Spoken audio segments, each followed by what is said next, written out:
Chers frères et sœurs, bienvenue à notre méditation de la parole de Dieu en ce 14 janvier. Aujourd'hui, les lectures nous révèlent l'appel du jeune Samuel, qui apprend à écouter la voix du Seigneur, et l'action de Jésus qui guérit, libère et proclame la bonne nouvelle. Première lecture. En ces jours-là, le jeune Samuel assurait le service du Seigneur en présence du prêtre Élie. La parole du Seigneur était rare en ces jours-là, et la vision, peu répandue.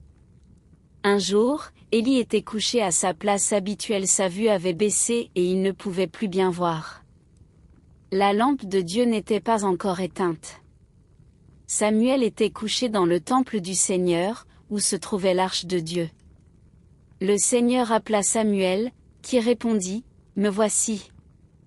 Il courut vers le prêtre Élie, et il dit, « Tu m'as appelé, me voici ». Élie répondit, « Je n'ai pas appelé. Retourne te coucher. » L'enfant alla se coucher. De nouveau, le Seigneur appela Samuel. Et Samuel se leva. Il alla auprès d'Élie, et il dit, « Tu m'as appelé, me voici. » Élie répondit, « Je n'ai pas appelé, mon fils. Retourne te coucher. » Samuel ne connaissait pas encore le Seigneur, et la parole du Seigneur ne lui avait pas encore été révélée. De nouveau, le Seigneur appela Samuel. Celui-ci se leva. Il alla auprès d'Élie, et il dit, « Tu m'as appelé, me voici. » Alors Élie comprit que c'était le Seigneur qui appelait l'enfant, et il lui dit, « Va te recoucher, et s'il t'appelle, tu diras, « Parle, Seigneur, ton serviteur écoute. » Samuel alla se recoucher à sa place habituelle. Le Seigneur vint, il se tenait là et il appela comme les autres fois, « Samuel. Samuel. » Et Samuel répondit, « Parle, ton serviteur écoute. » Samuel grandit. Le Seigneur était avec lui, et il ne laissa aucune de ses paroles sans effet. Tout Israël, depuis Dan jusqu'à Beersheba, reconnut que Samuel était vraiment un prophète du Seigneur. Samuel découvre que c'est le Seigneur qui l'appelle. Sa réponse devient un modèle pour nous, « Parle, Seigneur, ton serviteur écoute. »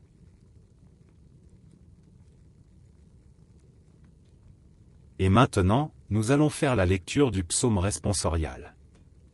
La réponse du psaume sera: Me voici, Seigneur, je viens faire ta volonté. D'un grand espoir, j'espérais le Seigneur, il s'est penché vers moi, heureux est l'homme qui met sa foi dans le Seigneur. Réponse: Me voici, Seigneur, je viens faire ta volonté. Tu ne voulais ni offrande ni sacrifice, tu as ouvert mes oreilles, tu ne demandais ni holocauste ni victime, alors j'ai dit, voici, je viens. Réponse: Me voici, Seigneur, je viens faire ta volonté.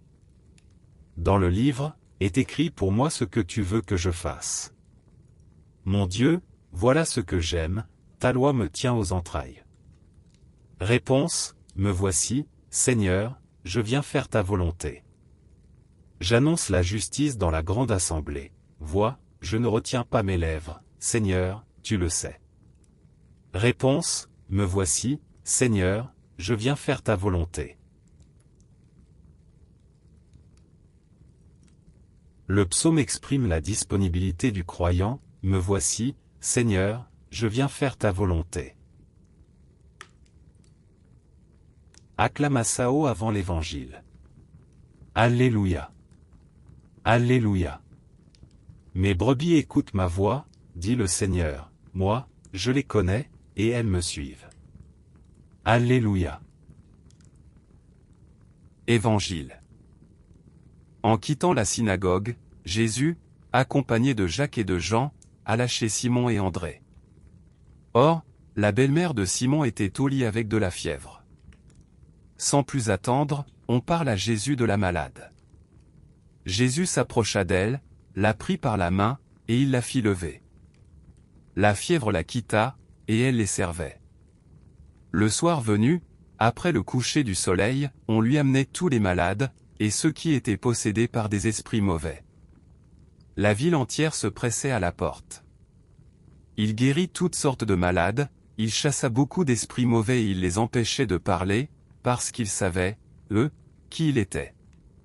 Le lendemain, bien avant l'aube, Jésus se leva. Il sortit et alla dans un endroit désert, et là il priait. Simon et ses compagnons se mirent à sa recherche. Quand ils l'ont trouvé, ils lui disent, « Tout le monde te cherche. » Mais Jésus leur répond, « Partons ailleurs, dans les villages voisins, afin que là aussi je proclame la bonne nouvelle, car c'est pour cela que je suis sorti. » Il parcourut donc toute la Galilée, proclamant la bonne nouvelle dans leurs synagogues, et chassant les esprits mauvais.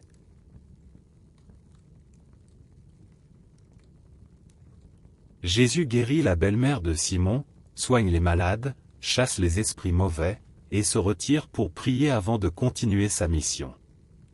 Les lectures d'aujourd'hui nous invitent à l'écouter à la mission. Samuel, encore jeune, ne reconnaît pas immédiatement la voix du Seigneur. Mais guidé par Élie, il apprend à répondre, « Parle, ton serviteur écoute. » Cette attitude est essentielle pour nous, Dieu nous appelle chacun par notre nom, et il attend notre disponibilité.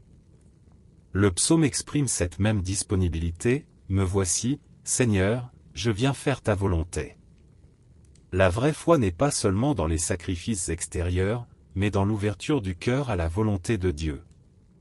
Dans l'Évangile, Jésus agit avec compassion et puissance.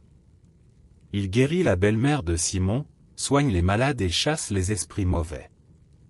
Mais il prend aussi le temps de se retirer pour prier. Sa mission est nourrie par la communion avec le Père. Enfin, il rappelle que sa mission est universelle, partons ailleurs, car c'est pour cela que je suis sorti. Aujourd'hui, nous sommes invités à écouter la voix du Seigneur, à nous rendre disponibles pour sa volonté, et à participer à sa mission de guérison et de libération. Comme Samuel, disons, « Parle, Seigneur, ton serviteur écoute. » Seigneur Jésus, toi qui guéris et libères, viens ouvrir nos cœurs à ta voix. Apprends-nous à écouter comme Samuel, à nous rendre disponibles pour ta volonté, et à proclamer la bonne nouvelle avec courage. Amen. Que le Seigneur vous bénisse et vous garde. Qu'il fasse briller sur vous son visage et vous donne la paix. Au nom du Père, du Fils et du Saint-Esprit. Amen. Merci d'avoir prié avec nous aujourd'hui. Abonnez-vous à cette chaîne pour continuer à marcher chaque jour avec la parole de Dieu.